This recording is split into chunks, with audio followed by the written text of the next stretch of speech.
Assalamualaikum warahmatullahi wabarakatuh. Perkenalkan, nama saya Arham Kasmin dari Pendidikan Matematika A. Di video ini saya akan menjelaskan materi tentang materi MIT, yaitu tentang mata kuliah fungsi kompleks. Materi yang pertama yaitu tentang bilangan kompleks. Adapun definisi dari bilangan kompleks adalah merupakan pasangan berurut x, y dengan x dan y ini adalah anggota bilangan real dituliskan dengan Z sama dengan x, y. Adapun penulisan umum bentuk bilangan kompleks yaitu disimbolkan dengan Z sama dengan x ditambah y, di mana x ini adalah bilangan real Z, y ini adalah bilangan imajiner Z, dan i ini adalah satuan imajiner dengan i kuadrat sama dengan min 1. Selanjutnya yaitu tentang bilangan kompleks. Bilangan kompleks atau grafik tentang bilangan kompleks ini, sumbu x ini dilambangkan sebagai sumbu real, sedangkan y ini sebagai sumbu imajiner dengan x adalah z sama dengan x, y atau x ditambah y. Adapun operasi aljabar pada bilangan kompleks terbagi menjadi 4 bagian, yaitu penjumlahan, pengurangan, perkalian, dan pembagian. Kita untuk mengoperasikan pada bilangan kompleks ini, kita lakukan pemisalan. Misalnya ada dua bilangan kompleks, Z1 dan Z2. Z1 dan Z2 ini yang kemudian akan kita operasikan, apakah dia penjumlahan, pengurangan, perkalian, ataupun pembagian. Dalam bilangan kompleks juga terdapat sifat-sifat operasi aljabar. Ada 5 poin. Yang pertama, komutatif. Z1 ditambah Z2 itu sama saja dengan Z2 ditambah Z1. Kemudian yang kedua, asosiatif. Z1 ditambah Z2 ditambah Z3 sama dengan Z1. Kemudian yang dijumlahkan terlebih dahulu itu Z2 ditambah Z3. Kemudian yang ketiga, distributif. Z1 dikali Z2 ditambah Z3 itu sama dengan Z1 Z2 ditambah Z1 Z3. Kemudian ada elemen netral dalam penjumlahan. Elemen netral ini adalah elemen yang ketika suatu bilangan kompleks dijumlahkan dengan suatu elemen, maka hasilnya bilangan kompleks itu sendiri. Di sini bentuknya yaitu Z ditambah 0 sama saja dengan 0 ditambah Z, sama-sama menghasilkan Z atau kembali ke bentuk awal. Kemudian yang kelima, elemen netral dalam perkalian, yaitu Z dikali 1 sama dengan 1 dikali Z sama dengan Z itu sendiri, karena apapun bilangannya yang ketika dikalikan 1 maka akan kembali ke bilangan awal itu sendiri. Selanjutnya yaitu modulus dan bilangan kompleks sekawan. Definisi modulus atau nilai mutlak yaitu disimbolkan dengan mutlak Z sama dengan akar dari x kuadrat ditambah y kuadrat. Sedangkan untuk definisi bilangan kompleks sekawan yaitu dari Z sama dengan x ditambah y didefinisikan sebagai bilangan kompleks Z sama dengan x dikurang y. Secara geometri bilangan kompleks sekawan Z sama dengan x dikurang y dinyatakan dengan titik x, y dan merupakan pencerminan dari titik x, y terhadap sumber real. Materi yang selanjutnya adalah teorema de Moivre.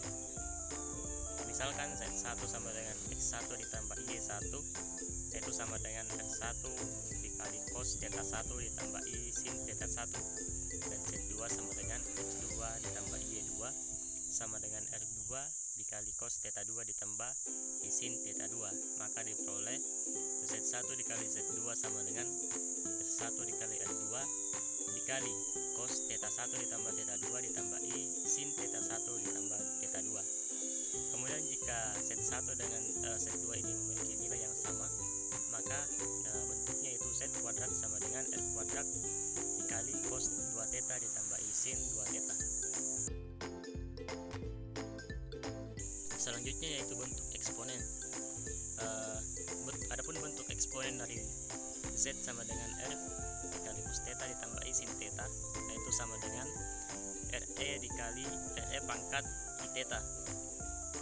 Kemudian untuk pada tabel ini bisa kita lihat untuk bilangan kompleks Z yang bentuknya X ditambah Y, itu bentuk eksponennya adalah Z sama dengan RE pangkat I theta. Kemudian untuk bilangan kompleks sekawan yang bentuknya Z sama dengan X dikurangi Y. Adapun bentuk eksponennya yaitu Z sama dengan RE pangkat min I theta. Materi yang selanjutnya adalah akar bilangan kompleks. Kita andaikan W adalah akar dari Z, yaitu W sama dengan Z di pangkat W sama dengan Z pangkat sumber N, atau W pangkat N sama dengan Z, sehingga didapatkan Z pangkat sumber N sama dengan R dikali cos theta ditambah I sin theta pangkat super N. Dengan menggunakan teorema de Moivre diperoleh Z pangkat super N itu sama dengan R pangkat super N dikali cos theta per N ditambah I sin theta per N, atau bentuk umumnya Z pangkat super N itu sama dengan R pangkat super N cos theta ditambah 2 kV per N ditambah I sin theta ditambah 2 kV per N, dengan nilai K itu 0, 1, 2, 3 dan seterusnya.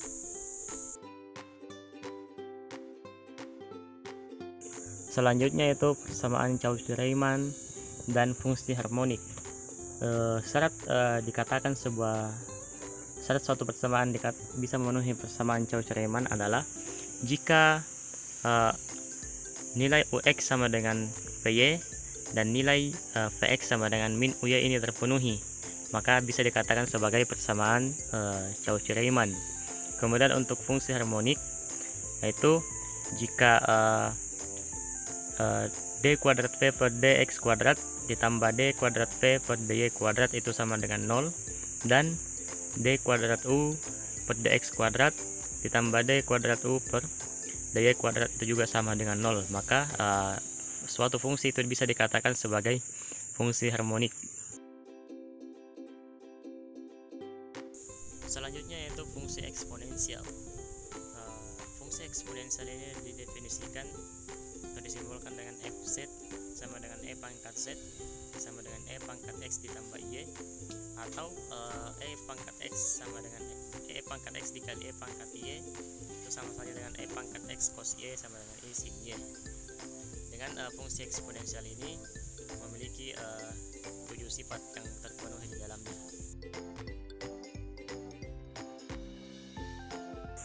Selanjutnya yaitu fungsi logaritma.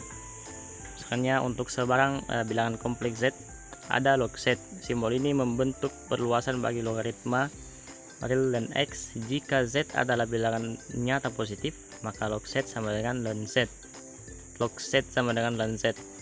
Adapun sifat-sifat yang dimiliki oleh Z juga dimiliki oleh log Z. Khususnya log Z W itu sama dengan log Z ditambah log W, dan log Z pangkat alfa sama dengan alfa log Z untuk setiap bilangan kompleks Z, W, dan alfa. Misalkan Z sama dengan RE pangkat IT atau I theta adalah bilangan kompleks yang diberikan, maka log Z sama dengan ln Z ditambah I argumen Z, dengan Z tidak sama dengan 0. Adapun sifat-sifat fungsi logaritma pada bilangan kompleks ada 5, yaitu yang pertama, log Z W sama dengan log Z ditambah log W. Log Z per W sama dengan log Z dikurang log W. Log E pangkat Z itu sama dengan Z. E pangkat log Z sama dengan Z. Kemudian yang terakhir adalah log Z pangkat P sama dengan P log Z. Selanjutnya itu pembahasan contoh soal. Contoh soal yang pertama yaitu dengan mengubah bentuk bentuk 1 ditambah I pangkat 2 dalam A ditambah BI atau sama dengan X ditambah Y terlebih dahulu. Hitunglah hasil dari 1 ditambah I pangkat 9. Kita lihat sini penyelesaiannya. Kita ubah dulu bentuk 1 ditambah I pangkat 2, disederhanakan sehingga didapatkan hasilnya itu sama dengan 2I. Kemudian untuk menyelesaikan 1 ditambah I pangkat 9, kita ubah dulu bentuknya atau kita jabarkan, kita bagi pangkatnya. Di sini kita lihat ada yang berpangkat 2 dan 24, ini sama dengan pangkat 8, kemudian dikali dengan 1 ditambah I, sehingga ketika kita sederhanakan dari I ditambah 1 ditambah I pangkat 2 tadi bawah ini, sehingga didapatkan 2i pangkat 4 dikali 1 ditambah i. Kemudian ini yang kita jabarkan, 2i pangkat 4 itu sama dengan 16i pangkat 4 dikali 1 ditambah i. Kemudian 16 dikali 1 sama dengan 16, kemudian 16 dikali i sama dengan 16i, sehingga didapatkan hasilnya yaitu 16 ditambah 16i. Kemudian contoh soal yang kedua. Di sini jika Z sama dengan akar 2 ditambah akar 6i, tentukan nilai dari Z pangkat 4. Kita cari dulu R-nya dengan rumus tadi, X pangkat 2 ditambah Y pangkat 2, sehingga didapatkan nilai R-nya sama dengan 2 akar 2. Kemudian untuk tan theta di sini rumusnya yaitu Y per X, itu akar 6 dibagi akar 2, sehingga didapatkan hasilnya akar 3. Kemudian nilai theta-nya itu 60. 60 ini kita dapatkan dari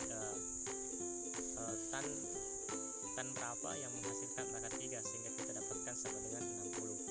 Sehingga kita masukkan ke dalam rumus, Z sama dengan 2 akar 2 dikali cos 60 ditambah i sin 60. Jadi sehingga untuk Z 4 nilainya yaitu 2 akar 2 pangkat 4 cos 60, ini masing-masing kita kali dengan 4, sehingga didapatkan cos 240 ditambah i sin 240, sehingga untuk nilai akhirnya kita dapatkan Z pangkat 4 sama dengan min 32 dikurang 32 akar 3i. Kemudian contoh soal yang ketiga. Tentukan bentuk eksponensial dari bilangan kompleks Z sama dengan 1 dikurang akar 3i. Yang pertama kita cari dengan dulu nilai R-nya dengan rumus X pangkat 2 ditambah Y pangkat 2, sehingga didapatkan nilai R-nya sama dengan 2. Kemudian untuk tan theta yaitu minus akar 3i minus akar 3 per 1. Nilai tan theta sama dengan min akar 3, sehingga kita dapatkan theta-nya sama dengan 5v per 3. Sehingga untuk bentuk eksponennya kita substitusikan ke persamaannya, sehingga didapatkan Z sama dengan 2e pangkat 5v per 3i. Kemudian contoh soal yang keempat. Tentukan setiap akar dari Z sama dengan 2 akar 3 dikurang 2i pangkat seper 2. Di sini kita ubah dulu soalnya, kita ubah bentuknya menjadi akar dari 2 akar 3 dikurang 2i, sehingga untuk nilai R-nya sama dengan nilai X pangkat 2 ditambah Y pangkat 2, sehingga didapatkan yaitu nilai R-nya sama dengan 4. Kemudian untuk nilai theta-nya di sini kita dapatkan sama dengan 330. Kemudian untuk nilai K itu rumusnya N dikurang 1. Di sini N-nya itu sama dengan 2, sehingga didapatkan nilai K sama dengan 1. Dengan kita dapatkan bentuk ZK sama dengan akar 4 dikali cos 330 ditambah 2 kpi per 2 ditambah i sin 330 ditambah 2 kpi per 2. Selanjutnya yaitu untuk nilai K sama dengan 0, berarti Z0 sama dengan akar 4 dikali cos 330 ditambah 2 dikali 0pi per 2 ditambah i sin 330 ditambah 2 kali 0pi per 2, sehingga didapatkan nilai Z0 sama dengan akar 4 dikali cos 330 per 2 ditambah i sin 330 per 2, sehingga didapatkan hasilnya yaitu Z0 sama dengan 2 dikali cos 165 ditambah i sin 165. Dengan Z0 kita ubah yaitu 2 dikali minus cos 15 ditambah i sin 15. Kemudian untuk nilai K sama dengan 1 yaitu Z1 sama dengan akar 4 dikali cos 330 ditambah 2 dikali 1pi per 2 ditambah i sin 330 dikali 2 kali 1pi per 2, sehingga didapatkan nilai Z1 sama dengan akar 4 cos 690 per 2 ditambah i sin 690 per 2. Didapatkan nilai Z1 sama dengan 2 dikali cos 345 ditambah i sin 345. Kemudian kita ubah nilai Z1 sama dengan 2 cos 15 per i sin min dikurang I sin 15. Selanjutnya itu contoh soal yang kelima. Di sini apakah MZ sama dengan Z pangkat 2 memenuhi persamaan Cauchy-Riemann? Kita buktikan. Kita misalkan dulu nilai Z sama dengan X ditambah Y, berarti FZ sama dengan Z kuadrat, itu X ditambah Y kuadrat, itu hasilnya adalah X kuadrat dikurangi Y kuadrat ditambah 2XYI, sehingga diperoleh U itu sama dengan X kuadrat dikurangi Y kuadrat dan V sama dengan 2XY. Syarat yang pertama yaitu du dx sama dengan dp dy. Kita buktikan. Setelah kita turunkan, kita dapatkan di sini hasilnya sama dengan 2y sama dengan 2y, berarti syarat yang pertama ini dipenuhi. Kemudian yang kedua adalah dp dx itu sama dengan min du dy. Setelah kita buktikan, kita dapatkan juga hasil yang sama, yaitu sama dengan minus 2y.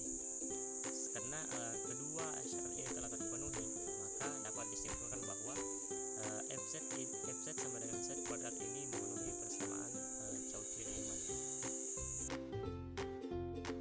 Kemudian contoh soal yang keenam merupakan contoh soal yang terakhir, yaitu tentukan logaritma bilangan-bilangan z sama dengan i, 2, min ei dan min 1. Yang pertama itu log i. Di sini ada bentuknya itu ln i ditambah i argumen i sama dengan ln 1 ditambah i dikali pi per 2 ditambah 2 kp sama dengan i pi per 2 ditambah 2 kp. Kemudian untuk yang kedua, log 2 itu sama dengan ln 2 ditambah i argumen 2 sama dengan ln 2 ditambah i dikali 2 kp sama dengan ln 2 ditambah 2 kp. Kemudian yang ketiga, log min ei sama dengan ln e ditambah i dikali 3 pi per 2